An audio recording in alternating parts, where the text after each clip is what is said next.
All right, so what we're doing is we've got two types of steel, 15 in 20 and 1084. 15 and 20 has higher nickel content, so it's shinier, resists acid etches and corrosion better than 1084. And when you put your Damascus through your etching process, the 1084 turns a darker color. It's a gray, but we tend to refer to this as black and white. So we have our stack. That's a little small, huh? So we have our stack. Say 1084, 15 and 20, 1084, 15 and 20. So we're just going to forge weld all that together. We're not going to do any special manipulation during the forge weld, during the pressing, or through the hammering. We're not going to manipulate this much at all. We're just going to squish it down flat. And then we're going to stack, or once we're done forging this out, that will make the billet go from 5 inches long to probably 10 inches or more in length. So then we're going to cut that right there, and we're going to stack those on top of each other. And then forge weld it together again. That's going to increase our layer count to give us a more compressed pattern. Looks more intricate, there's more detail in the pattern. Once we've got it all forged out and then we get it drawn out into a long bar, we're going to take our angle grinder and we're going to cut grooves in the face on both sides. That way, when we take it back to the forge and we take it to, we bring it out of the forge, go to the power hammer, we're going to squish down the steel where we cut out. So the raised parts are going to compress down to the same level as the parts that we cut down. And that's going to expose all the pattern that's through here all the way through. So we get this, almost looks kind of like this when it's done. But it's repeating over and over and over again, and it'll look like that on both sides. Got the forge lit because it was freaking cold out here this morning, and we're gonna move over to our other camera so we can get these billets marked out and cut up. 1084, 15 and 20. We're gonna do in 5-inch long billets. So we can see we got 5-inch. We're just going to mark the 1084 all the way down, which I've already done. That way we only have to cut all this once. We're just going to stack these on top of each other. Clamp them together. We're going to put some tack welds down this, and then we'll take it over to the bandsaw and cut it up.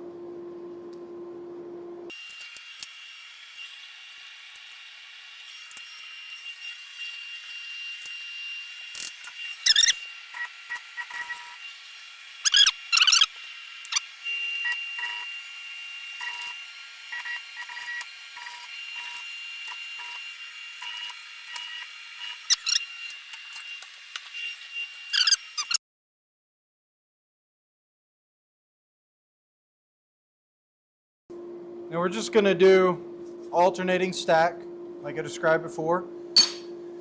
So whenever you have the option, you want to use your thicker pieces on the outside, because the outside of the billet from the heat tends to warp up like this. So have thicker pieces on the outside, and or put a weld all the way down the center so they don't try to separate.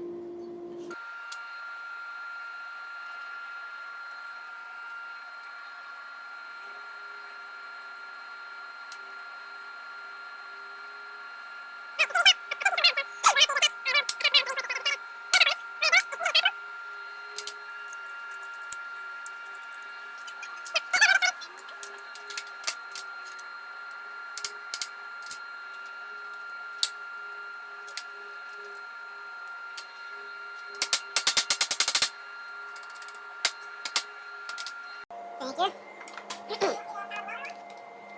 Yep, we're ready.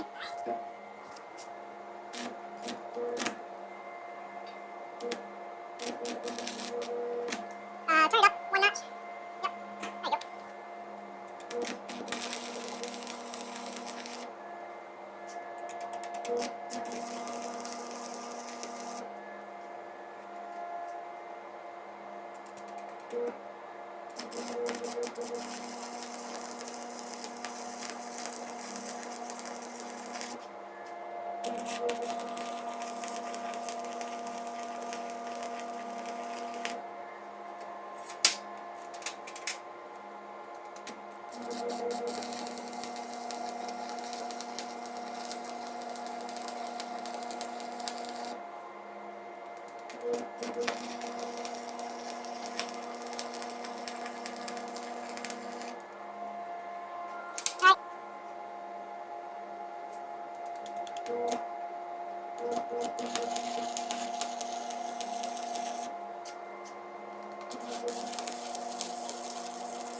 All right, guys, now we're gonna drop this into some diesel fluid. So putting it into diesel fluid does a couple of things for us. The biggest thing that it does for us is, yeah, you can angle that up, is in between these layers, once this billet gets hot, it's going to start trying to build oxidation, and oxidation won't weld. So by putting it into the diesel fluid, which I got behind me here, it's going to soak in between those layers, and it's going to, as it fires off, as it flashes off, it's going to develop soot. That soot is going to fill in the spaces between the layers, preventing oxidation. Also, that soot is pure carbon, so it will add a little carbon into the billet. Probably pretty negligible, but it does do it. So we're just going to soak this in there for a minute and then stick it in the forge. Now, even though it's not necessary when you're using diesel fluid to use borax, I still typically do.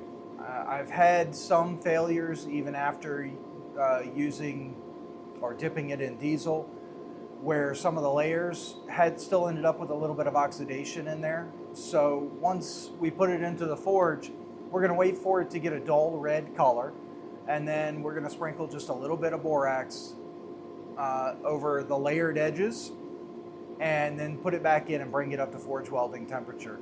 The borax kind of eats away at forge scale and causes almost like a liquid barrier against the oxygen around, so you don't get oxidation inside as easily. It can still happen, but it's not as easy for it to happen.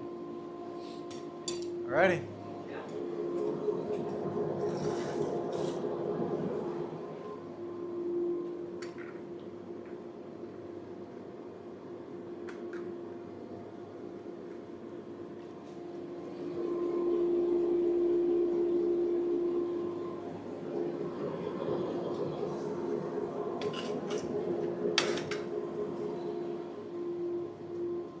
Close-up of the forge. Okay. Fire.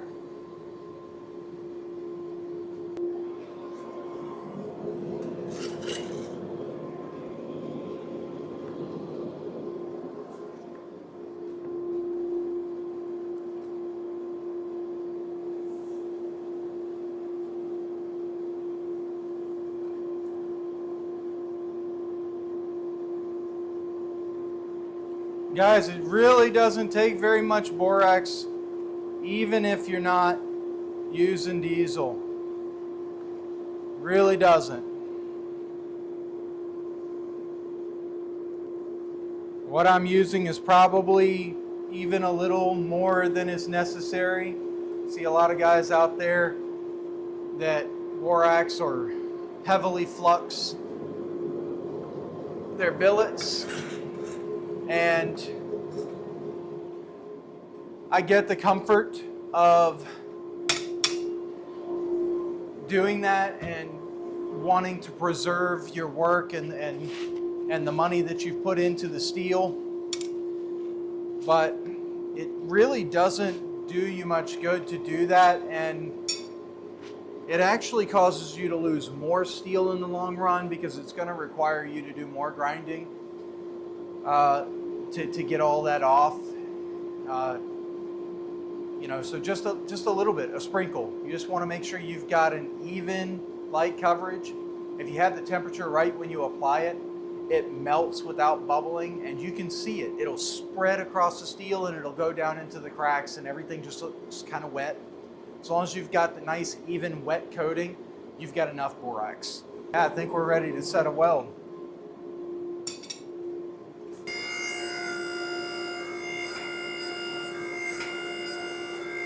We're just doing some light touches on this guy. We don't want to try to over press it.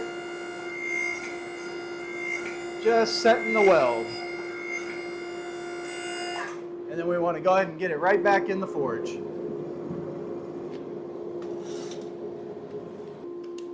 Let's see.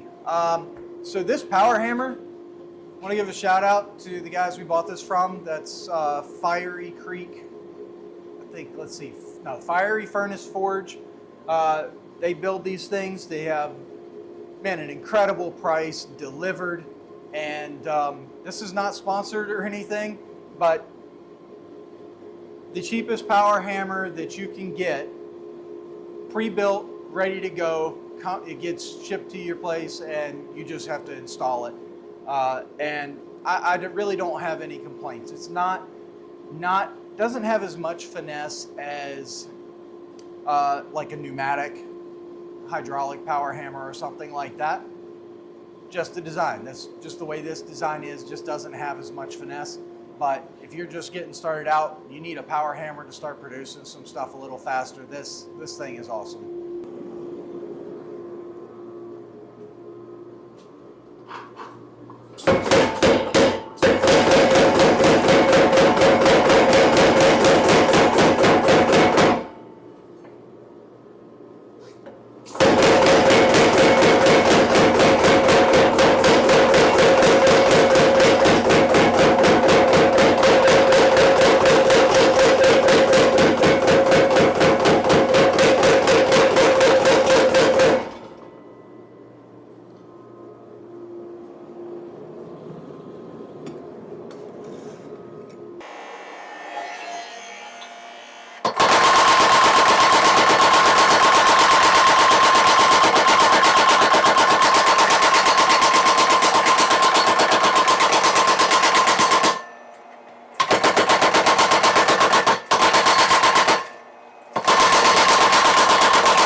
All right, we'll probably do one more good run like that on the power hammer, and then let it cool for a while and get it cut. I'm probably going to cut it twice, and then so we've got a stack of 3, and that'll help us really get that layer count up. You know what? Did you even count? I forgot to count. I did not count. Sorry, let's see. We can figure it out real quick. So this is exactly 48 inches. And I know that I'm missing at least one piece at 5 inches. So it's 8. So 16 layers on the first first stack, where it's 16 layers. So what's 16 times 3? 3 times, I don't know. I'm bad at that. That's why I have calculators. That's going to bring us up to 48 layers.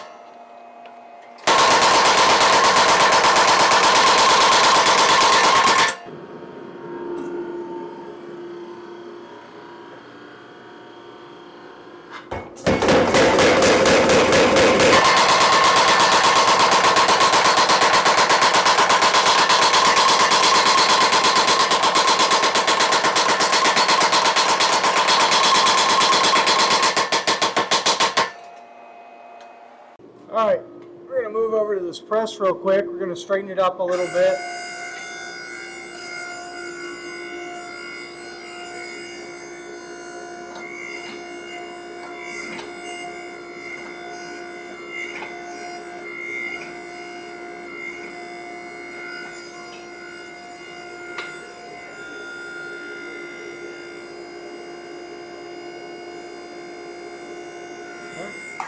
That's looking pretty good. Now we're just going to clamp it up and let it cool a bit.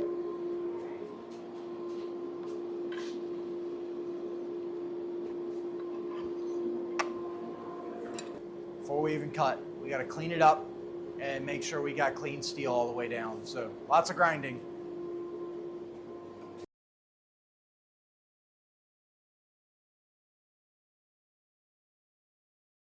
All right, guys, now it's just restack, re-weld, do it all over again. And what do we say this gets us to? 32 layers? No, 48. 48. That's right. That gets us to, this gets us to 48 layers.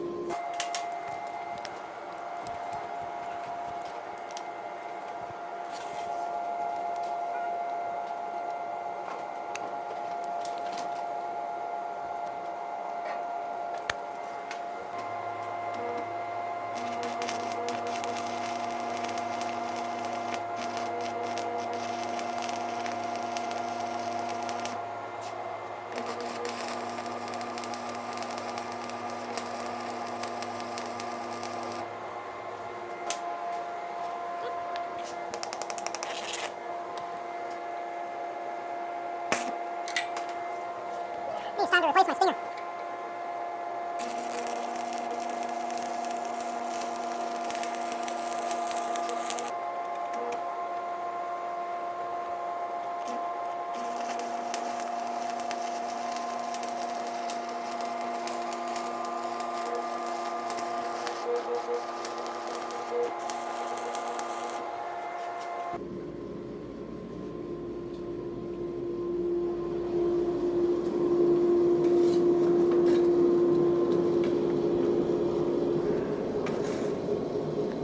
All right, we're at a nice dull red. We're going to get this thing out and flux it.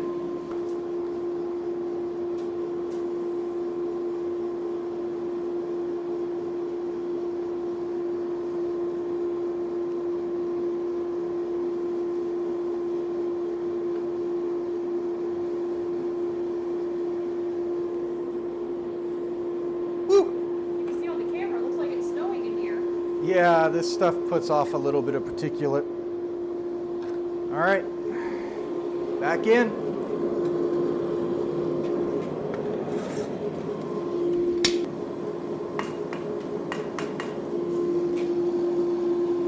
Oh, she's ready.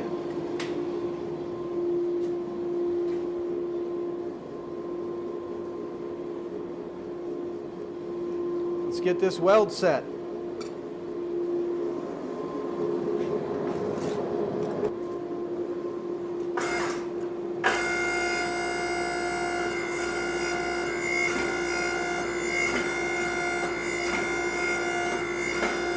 That's it. Stick it back in, bring her back up to temperature. I think I'm gonna set that weld one more time on the press.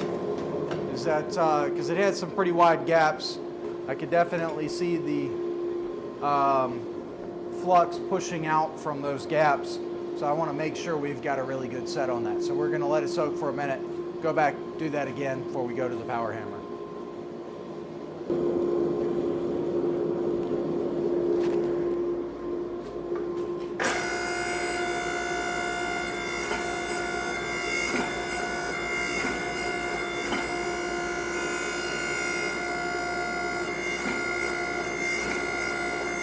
Oh yeah, that looks really good.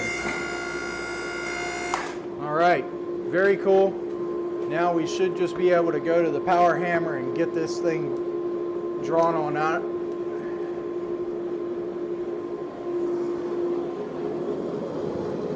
That only needs to sit in there for a minute. This is probably going to throw a little.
After this heat, we're going to move over to the press and work this down a little bit less wide.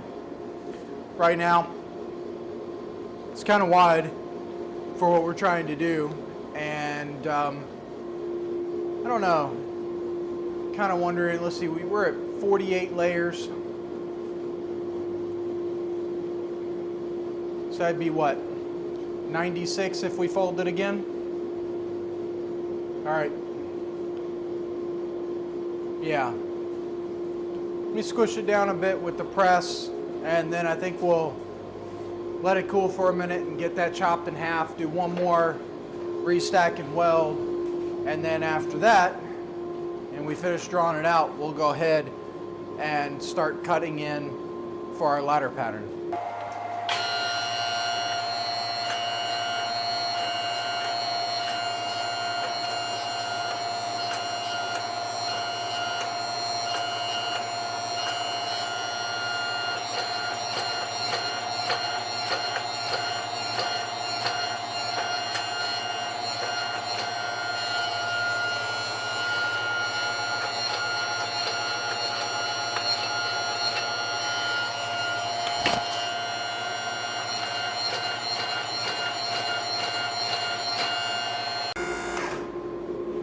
All right, we're going to move over to the vise and get this thing cooled down a little bit. I need to straighten it a little more.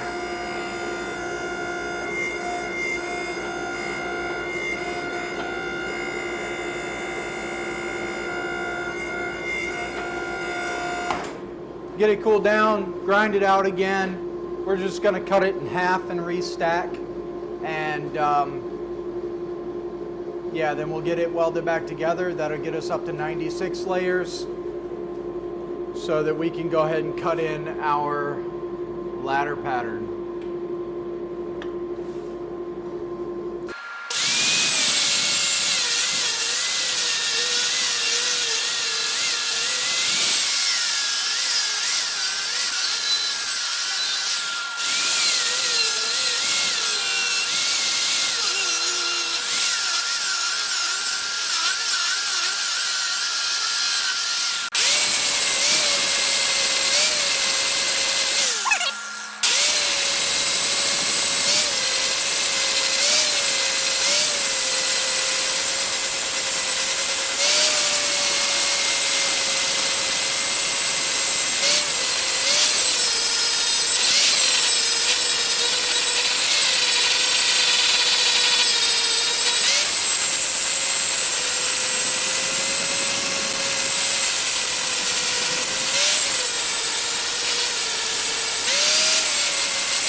it's about time to flux it, so I'm going to go ahead and do that now.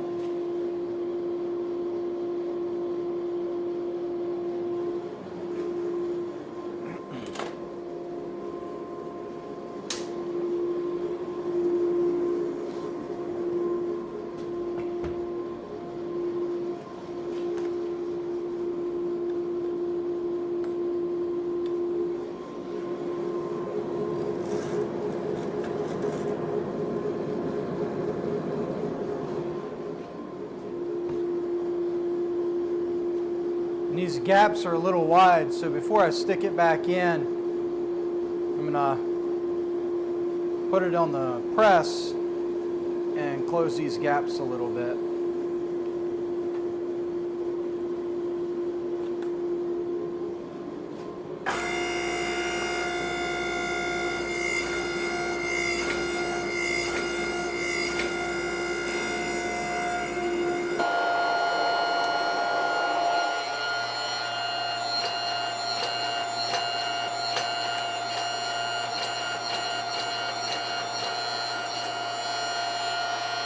Alright, so good.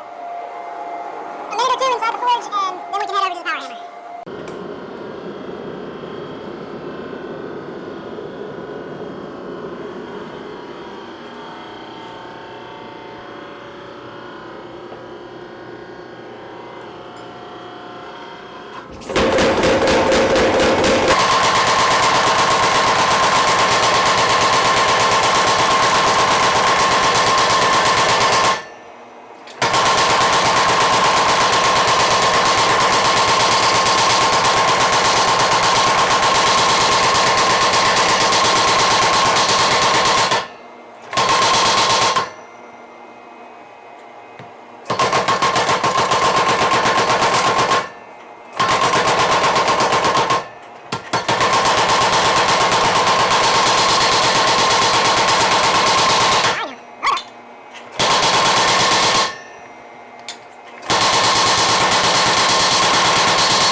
Looking pretty good. Okay. So now it's time to let go a little bit, and then we're going to cut in our ladder pattern.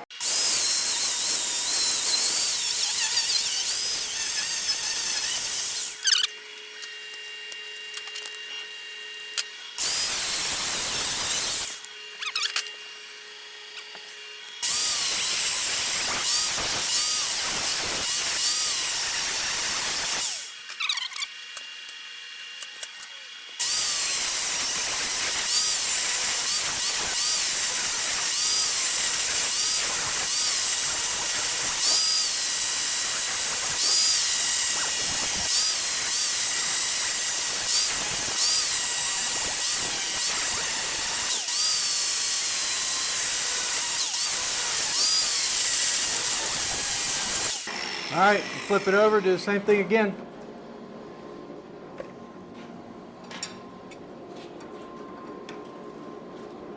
So, I don't know how well y'all can see that, so I'm gonna bring this over. But from the profile there, let's see. Yeah, lighting's a little meh. How about your flashlight, Chloe? Let's get that in on here. Yeah, so you should be able to see now about the depth that that's in. We're just going to do the same thing on the other side.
we go.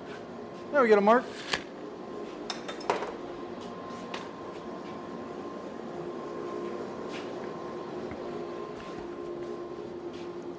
Get this chopped down, put another nib on the other side, and keep rolling.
I think our billets are ready to come out of here, go into the power hammer.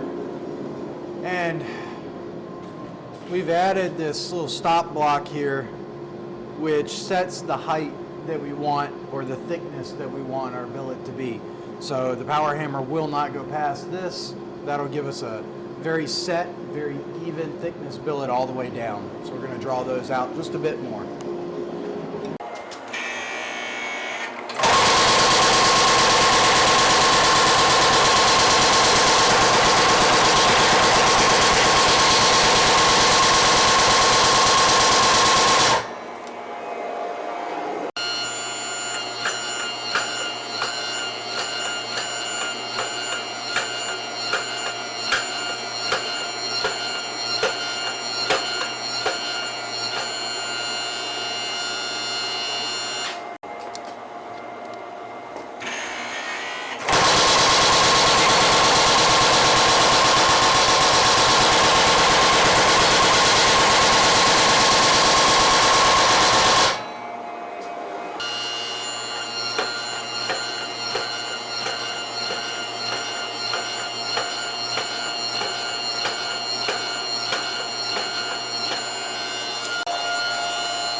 So now we're just gonna let them heat back up in the forge, and then we're gonna take them over, one of them, we're gonna take over to the vise and clamp that up in the vise. The other one, I'll flip it around and put the nib that we've been holding with the tongs into here and use this as a clamp. That way we're not setting the hot steel onto something cold. It's above it, so it should cool evenly without giving us a warp. There we go, finally. Sort of. Okay. Don't walk into the big glowy stick. Won't feel good.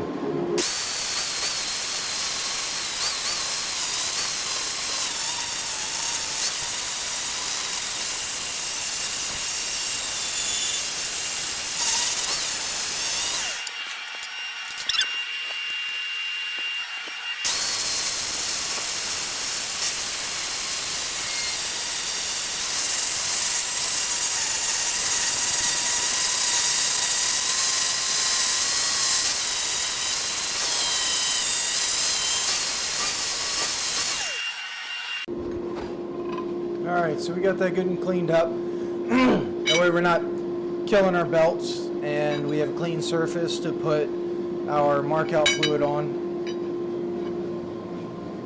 We'll just do the same thing to the other one. Anything is possible with a little imagination, so go put your imagination to work. And if you enjoyed today's video, please hit like. And if you want to see more content like this, please tap subscribe.